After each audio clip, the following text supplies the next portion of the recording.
EDC1200 Self-Society and Education, Assignment 2 by Holly Casagrande, in regards to National Sorry Day and the Musgrave Park Tent Embassy evictions.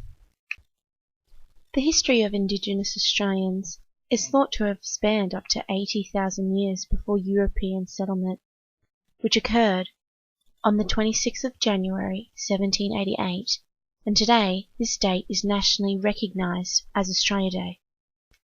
Indigenous Australians lived as nomads and as hunter-gatherers with a strong dependence on the land and their agriculture for survival. The Aboriginals resisted the British invasion for hundreds of years, and the path of Australian Aboriginal history changed radically after the 18th and 19th century settlement. Indigenous people were displaced from their ways of life, were forced to submit to European rule, and were later encouraged to assimilate into Western culture. Since the 1960s, reconciliation has been the pursuit of European Australian and Indigenous Australian relations. This was formally recognised for the very first time on February 13, 2008, when then Prime Minister Kevin Rudd publicly recognised and apologised to the Aboriginal people of Australia. This day, every year, is recognised as National Sorry Day. Musgrave Park, which is located in South Bank, Brisbane, is recognised as an important Aboriginal meeting place. Before Brisbane was created, tens of thousands of Aboriginals lived in communities along what is known now as the Brisbane River.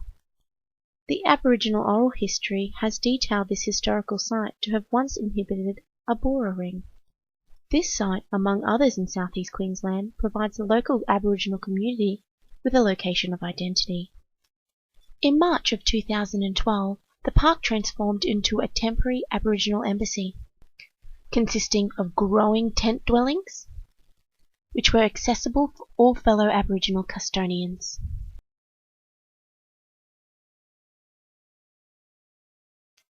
Each year, towards the end of May, the popular Greek festival called Panieri is held across the weekend within the park. And this year, due to the embassy's continuous expansion, drew concerns for the festival's organisers and subsequent Brisbane political authorities. However, the two parties wanted to work through their differences and dominance of the park peacefully, agreeing to include Aboriginal dance performances alongside the Greek traditions of the weekend. However, on the morning of 26th of May 2012, around 200 plus police officers raided Musgrave Park. The protesters had refused to comply with the Brisbane City Council eviction order to leave the tent embassy within the park. Police arrested 31 people.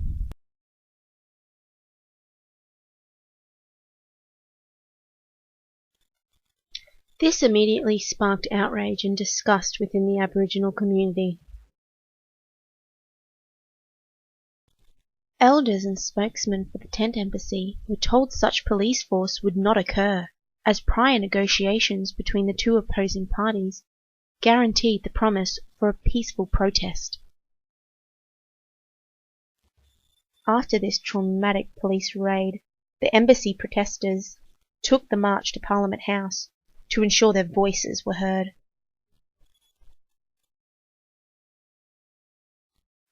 The Aboriginal community once had no voice at all. Today they stand united and signify the importance of recognising the Aboriginal people as Australia's original and invaded inhabitants. The identity of Australia can be seen as multicultural, the accepting nation. However, this was not always the case, and today it still isn't the case.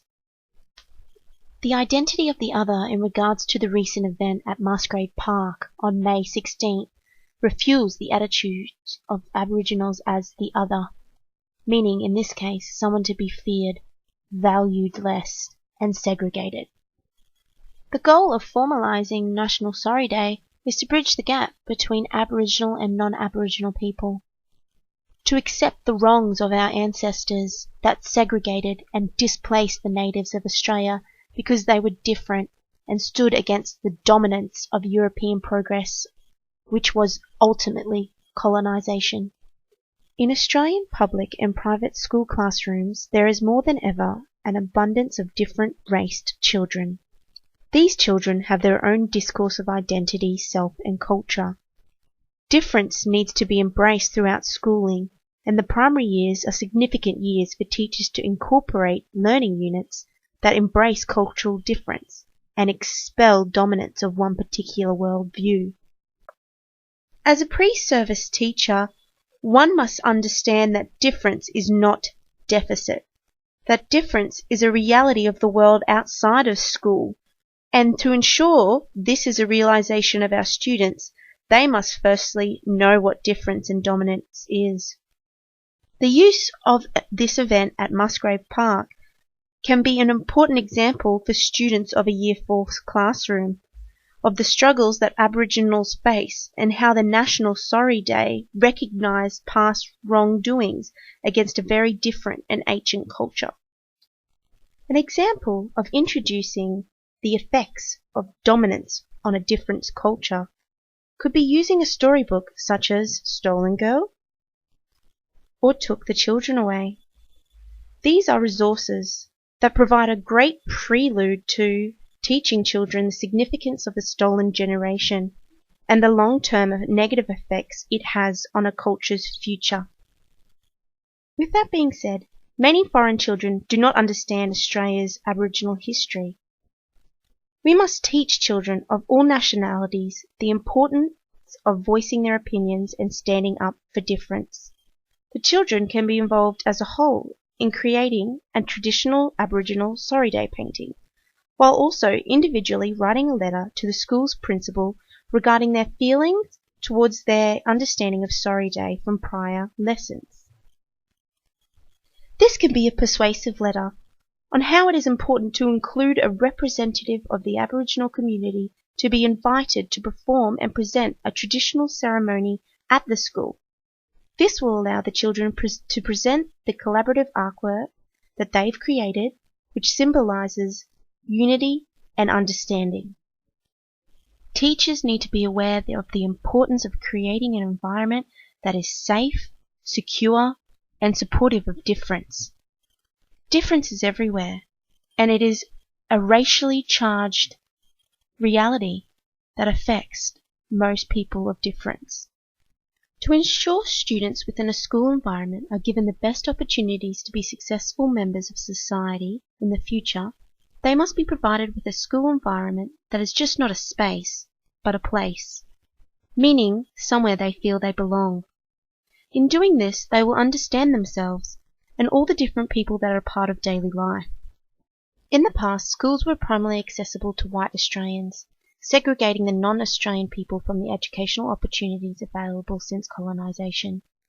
Today, governments are working with schools to ensure that Aboriginal communities is actively involved in all areas of education. The National Sorry Day represents the significance of unity within our nation.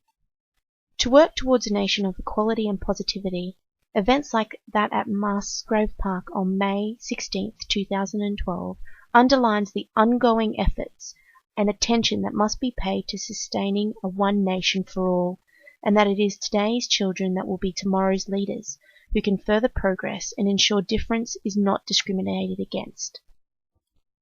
Teachers are the educational leaders of Australia's future.